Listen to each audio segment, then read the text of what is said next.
बौद्ध काल में बुद्ध का एक बहुत ही प्रसिद्ध शिष्य हुआ पूर्ण कश्यप। वो सच में पूर्णता को प्राप्त हो गया था, इसलिए उसे पूर्ण कश्यप कहा जाता था। जब बुद्ध को उस शिष्य पर पूरा भरोसा हो गया कि अब इसे कोई भी चीज़ परेशान नहीं कर सकती, तो बुद्ध ने एक दिन पूर्ण कश्यप से कहा कि अब तुझे मेरे साथ जगह जगह डोलने की कोई ज़रूरत नहीं है। अब तो खुद में ही पर्याप्त है।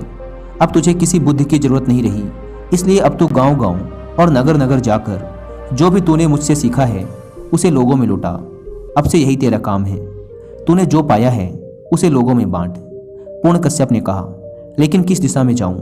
आप इशारा तो करिए कि जाना कहाँ है। बुद्ध ने कहा, अब दिशा भी तू खुद ही चुन ले। अब तुझे दिशा बताने की भी जरूरत ना रही। तू खुद ही समझदार है। अब अपना मार्ग तो खुद ही चुन सकता है। पूर्ण कश्यप ने कहा, ठीक है भगवान, तो फिर मैंने अपना मार्ग चुन लिया। बिहार में एक गांव है सूखा नाम का, मैं वहीं जाऊंगा। बुद्ध ने कहा, तो एक बार फिर सोच ले।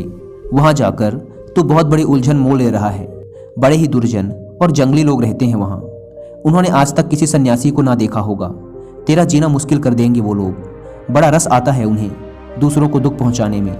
बड़े दुष्ट लोग हैं, इसलिए तू वहां मत जा। पूर्ण कश्यप ने कहा, इसीलिए तो वहां मेरा जाना जरूरी है। कब तक जंगलियों की तरह रहेंगे वो लोग? कब तक वो ऐसे ही दुष्ट प्रवृत्ति का जीवन जीते रहेंगे? कब तक उन्हें पशुओं की तरह जीने दिया जाए? आखिर किसी न किसी को तो वहां जाना ही होगा। उन्हें मेरी जरूरत है, इसलिए आप मुझे वहां जाने की आज्ञा दें। बुद्ध ने कहा, फिर कहता हूं, एक बार और सोच ले। ऐसा ना हो कि बीच सफर से ही वापस लौटना पड़े और तेरा काम अधूरा ही रह जाए। पूर्ण कश्यप ने कहा, जो सोचना था सोच लिया बुद्ध। अब तो बस आप आज्ञा प्रदान करें। बुद्ध ने कहा, ठीक है, तू जा, लेकिन जाने से पहले मेरे 3 प्रश्नों के उत्तर देता जा। पहला, अगर उन्होंने तुझे गालियां दी, तेरा अपमान किया, तब तू क्या करेगा? तेरे मन में कैसे विचार उठेंगे? पूर्ण कश्यप ने कहा, ये प्रश्न भी आप मुझसे पूछते हैं? आपको तो पता ही है कि अगर उन लोगों ने मुझे गाली दी, मेरा अपमान किया, तो मेरे मन में प्रसन्नता के भाव उठेंगे, यह सोचकर कि कितने भले लोग हैं, सिर्फ गालियां ही दे रहे हैं, मार नहीं रहे, वरना मार भी तो सकते थे। बुद्ध ने कहा, ठीक है, लेकिन अगर वो तुझे मारना ही शुरू कर दें, जो कि वो कर सकते हैं क्योंकि जंगली हैं, तब तेरे मन में कैसे विचार उठेंगे? पूर्ण कश्यप ने कहा, तब भी यह पूर्ण यह सोचकर खुश होगा कि सिर्फ मार ही रहे हैं, मार तो नहीं डाल रहे, वरना जान से भी मार सकते थे। बुद्ध ने कहा, अगर उन लोगों ने तुझे जान से ही मार दिया, तब मरते वक्त तेरे मन में क्या विचार चल रहे होंगे? पूर्ण कश्यप ने कहा, ये बात भी आप पूछ रहे हैं? आपको तो पता ही है कि मेरे मन में चल रहा होगा कि मैं कितना भाग्यशाली हूँ कि इन लोगों ने मुझे उस जीवन से छुटकारा दिला दिया जिसमें ना जाने कितनी गलतियां हो सकती थी। यह सुन बुद्ध ने कहा, अब तू जहाँ जाना चाहे तू जा। अब तेरा कोई कुछ नहीं बिगाड़ सकता। अब तुझे कोई गाली नहीं दे सकता। अब कोई तेरा अपमान नहीं कर सकता। अब कोई तुझे मार नहीं सकता। ऐसा नहीं है कि वो तेरे को मारेंगे नहीं, तुझे गाली नहीं देंगे। हो सकता है कि उनमें से कोई तुझे जान से ही मार दे, लेकिन अब वो केवल तेरे शरीर को ही मार सकते हैं, तेरे बाहरी शरीर को ही गाली दे सकते हैं, सिर्फ उसी का अपमान कर सकते हैं। अब वो तेरी आत्मा और तेरे मन के साथ कुछ भी नहीं कर सकते। सारा खेल मन का है कि कैसे हम इस दुनिया को देखते हैं, कैसे विचार अपने अंदर पालते हैं। उसने मुझे मारा, उसने मुझे गाली दी, उसने मुझे लूट लिया, उसने मेरा अपमान किया। जो ऐसी गांठें मन में बनाकर नहीं रखते, उनका बैर शांत हो जाता है।